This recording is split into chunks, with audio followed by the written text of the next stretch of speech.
Hi hello friends, welcome to my anime channel star me. Today நீங்கள் என்ன பார்க்க போறீங்கன்னா காட் ஆஃப் டெசலோஷனில் சீசன் 1 எபிசோட் 4 தான். ஸோ நீங்கள் நம்ம சேனலுக்கு புதுசாக வந்து இப்போ தான் இந்த எபிசோட் பார்க்குறீங்கன்னா இதுக்கு முன்னாடி கொஞ்சம் எபிசோட் இருக்கு, அது செக் பண்ணிட்டு இது பாருங்க. அப்படின்னா தான் உங்களுக்கு இந்த கதை புரியும். அப்படியே சேனலை சப்ஸ்கிரைப் பண்ணாமல் இருக்கீங்கன்னா மறக்காம சப்ஸ்கிரைப் பண்ணி பெல்லைக்கன் ஆளில் போட்டுக்கோங்க. அப்படின்னா தான் நான் போடுற வீடியோ உங்களுக்கு ஒன்று வந்து சேரும். அப்படியே வீடியோ பார்த்துட்டு இருக்க எல்லாருமே லைக் பண்ணிடுங்க. நம்ம இன்னைக்கான எபிசோடுக்குள்ள போகலாம் வாங்க.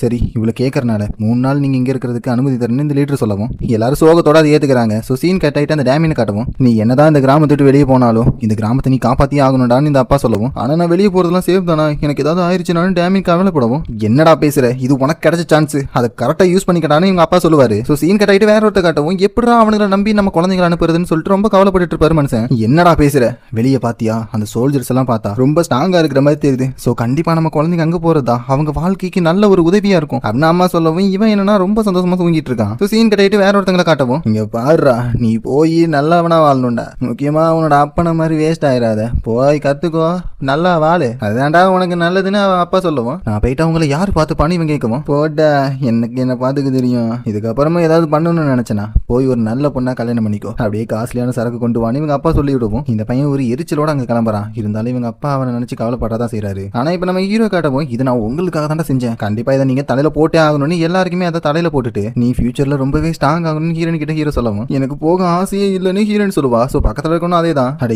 ஏன் இப்ப குழந்தை மாதிரி நடிக்கிறீங்க, கிராண்ட்பா மூ சொன்னார்ல வெளியே இருக்கிற உலகம் நம்ம நினைக்கிறத விட ரொம்ப பெருசுன்னு. சோ நீங்க ஃபர்ஸ்ட் போய் ஸ்ட்ராங் ஆயிட்டு வாங்க, வந்ததுக்கு அப்புறமா நம்ம கிராமத்துல இருக்கிற மக்களை கஷ்டப்படுத்தின மத்த கிராமத்தை சேர்ந்தவங்களை பழி வாங்குங்க. அப்படி என்ன நினைச்சு நீங்க கவலைப்பட்டீங்கன்னா கண்டிப்பா கவலைப்படாதீங்க, நான் உங்களை தேடி வருவேன், அதனால நான் கண்டிப்பா பவர்ஃபுல்லா இருப்பேன்னு ஹீரோ சொல்லவும், அப்பனா சரி நான் எப்பவுமே ஓம்பாங்க தானே ஹீரோன்னு சொல்லுவா. மத்த 2 பேருமே ஹீரோ கீழே வேலை செஞ்சு உனக்கு ஒரு வாளா இருப்போம் அப்படிங்கிற மாதிரி பேசுவானுங்க. சோ அதுக்காக இவங்க 2 பேர்ல யார் ஸ்ட்ராங்னு அடிச்சு பாத்துக்கலாம்டா அப்படிங்கிற மாதிரி விளையாண்டுட்டு இருக்கவும், ஹீரோமே இதெங்கடா தேர போதுன்னு பாத்துட்டு இருப்பான். இருந்தாலும் சண்டை ஒரு பக்கம் மேல போய் 2 பேரும் கட்டிப்பிடிச்சு உருண்டுட்டு இருக்க. அட போங்கடான்னு ஹீரோ ஆயிரும். ஹே, நான் கிராண்ட் பாட்டை கேட்டேன், அவர் ஒன்னையும் கூட்டு வராருன்னு சொன்னாரு அப்படின்னு ஹீரோன்னு சொல்லவும், ஏன் இப்படி போய் சொல்லிட்டு இருக்கேன்னு ஹீரோ கேட்பான். இல்ல எனக்கு ஒன்னு நினைச்சு கவலையா இருக்கு, சரி இந்த புக்கை மட்டும் நீ வாங்கிக்கோ, இது கிராண்ட் பா தான் கொடுத்தாருன்னு ஹீரோன் கொடுக்கவும், அட என்ன இப்போ என் உடம்பு வீக்கா இருக்குன்னு உன்னை கண்டுபிடிக்க மாட்டேன்னு நினைக்கிறியா, சோ கண்டிப்பா நான் ஒரு நாள் வருவேன், அந்த அன்னைக்கு நான் கண்டிப்பா ஸ்ட்ராங்கா தான் இருப்பேன், ஆனா அதுக்கு முன்னாடி நீ ஒன்ன பாத்துக்கோ, நல்லா சாப்பிடு சரியா, ஏன்னா நீ ஒல்லியா இருக்கிறது ஒண்ணு அவ்வளவு நல்லா இல்ல, நல்லா புஜு புஜுன்னு இருந்தா தானே எனக்கு நல்லா இருக்கும், அப்படியே அவனும் 2 பேருமே நல்லா நீ தான் பாத்துக்கணும்னு ஹீரோ சொல்லவும், நீ ஓவரா பேசாதுன்னு ஹீரோயின் ஹீரோவை கட்டி பிடிச்சிருவா. அப்படியே மிஸ் யூனு ஹீரோயின் கிளம்புறதோட ஃபர்ஸ்ட் எபிசோட் முடியுது.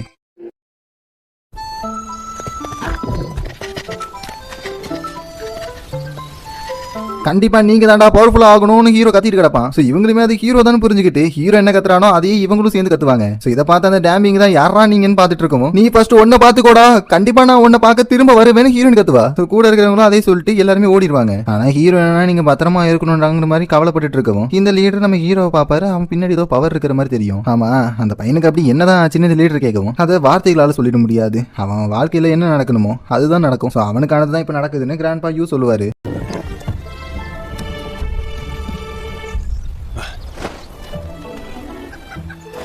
இவனுக்கு ஏதாவது ஒன்று மருந்து ரெடி பண்ணிட்டீங்களான்னு அப்பா கேட்கவும், டேய் ஃபர்ஸ்ட் புரிஞ்சுக்கோ, லைஃப் வீலை பொறுத்த வரைக்கும் அதுக்கு ஒரு மருந்தே இல்லை. ஸோ இதுக்கப்புறம் ஒரே வழிதான் இருக்கு, உன் பலத்தை யூஸ் பண்ணி நீ பவர்ஃபுல் ஆகிறதுக்கு தனியாக போகணும், இல்லைனா அவன் கூடயே நீ இருந்து அவனை பாதுகாக்கணும் அப்படின்னு தாத்தா சொல்லுவான். சரி அப்படின்னா நீங்க கொஞ்ச நாள் அவனை பார்த்துக்கோங்க, அப்படியே அவன் தூக்கத்தில் வளர்றதெல்லாம் என்னதான் குத்தி காட்டுற மாதிரி எனக்கு தோணுதுன்னா அப்பா சொல்லுவோம். அப்படின்னா சரிதான் நீ முடிவெடுத்துட்டேன்னு நினைக்கிறேன்னு இவர் ஏதோ ஒரு மேப்பை கொடுப்பாரு. ஸோ இது ஒரு எலக்சரோட மேப் தானாமா, ஆனா இங்க போறது ரொம்பவே ரிஸ்க், உன் உயிர் கூட அந்த இடத்துல போகலான்னு இவர் சொல்லவும், ஹீரோட அப்பாக்கு ஹீரோ நினைச்சுதான் கவலையா இருக்கும். ஸோ அவருமே கிளம்பிடுவாரு.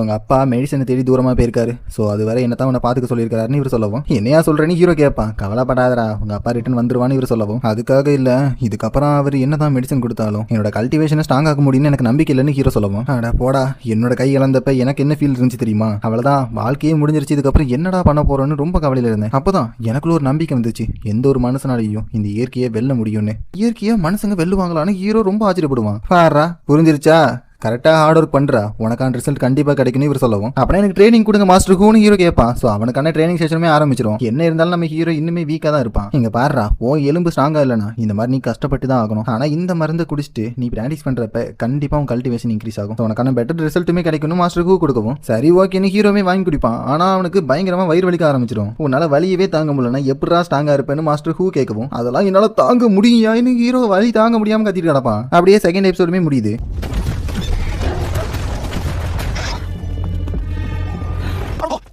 என்னடா பேட்டில் எப்படி போகுதுன்னு இவர் கேட்கவும், மாஸ்டர் ஹூ இருக்கிறனால அவ்வளோ பெருசாக எங்களுக்கு எதுவும் ஆயிரல, ஆனால் பேட்டில் இப்படியே போனால் கஷ்டம் தான் இவர் சொல்லவும், என் ஊருக்கு இப்படி ஒரு நிலைமையான்னு சொல்லிட்டு இவரே ரொம்ப வருத்தப்பட்டு இருப்பாரு. ஸோ அதே நேரத்தில் சீன் கட்டிட்டு நம்ம ஹீரோ காட்டுவாங்க. அவன் என்னன்னா ஏதோ மலைக்கு வந்திருப்பான் போல, ஏதோ ஒரு பாலத்தை பார்த்துட்டு இது கிடைக்கிறது ரேர் அப்படின்னு எடுத்து போட்டு வீட்டுக்கு போறதுக்கான டைம் வந்துருச்சு, லேட்டா மட்டும் போனா மாஸ்டர் ஹூ ரொம்ப கவலைப்படுவார்னு ஹீரோ கிளம்புவான். ஆனா ஹீரோ தலைக்கு மேல ஏதோ ஒரு வித்தியாசமான பறவை வரவும் என்னடா அதுன்னு பார்த்துட்டு இருப்பான்.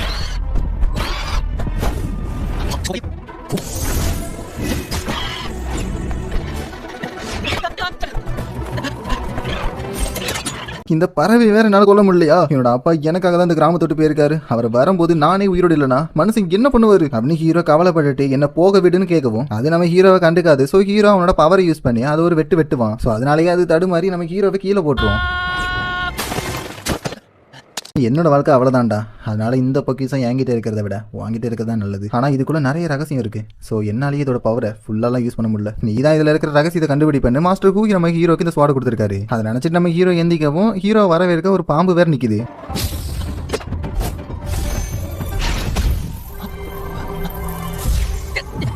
அந்த ஜெம் வளர ஆரம்பிக்குது, வானத்தையும் பூமியும் அது பிரிக்கும். அதுக்காக நீங்க இன்யாங் எனர்ஜியை உணர ஆரம்பிங்க அப்படிங்கிற மாதிரி ஏதோ ஒரு வாய்ஸ் கேட்குது. ஸோ ஹீரோக்குள்ளேயுமே ஏதோ ஒரு பவர் அவேக்கனிங் ஆகிற மாதிரி தெரியுது.